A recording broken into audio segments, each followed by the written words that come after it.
ఇప్పుడే అందిన వార్త బీఆర్ఎస్ ఎమ్మెల్యే కూతురుకు ఘోర రోడ్డు ప్రమాదం అంటూ లేటెస్ట్ అప్డేట్ అయితే రావడం జరిగిందండి.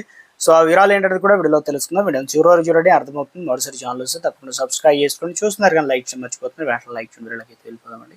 ఇక దివంగత బీఆర్ఎస్ నేత మాగంటి గోపీనాథ్ ఇంట్లో మరో విషాదం ఘటన జరిగింది. గోపీనాథ్ కూతుర్లు ప్రయాణిస్తున్న కారు నిన్న రాత్రి యాక్సిడెంట్కి గురైందనమాట.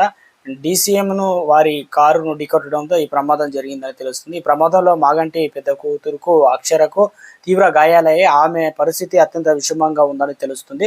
ఇక కారులో ప్రయాణిస్తున్న మాగంటి చిన్న కూతురు దిశాలతో పాటు మరో వ్యక్తికి స్వల్ప గాయాలయ్యాయి. ప్రస్తుతం వారికి ఏఐజీ ఆసుపత్రిలో చికిత్స జరుగుతుంది.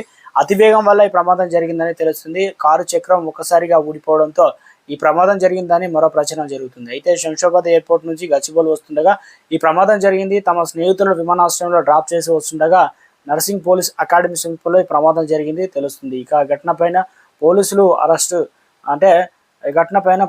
చేస్తున్నారు. అయితే అధికారిక వివరాలు అయితే వెల్లడించాల్సి అయితే ఉందన్నమాట. ఇక రావాల్సి అయితే ఉందంటున్నారు.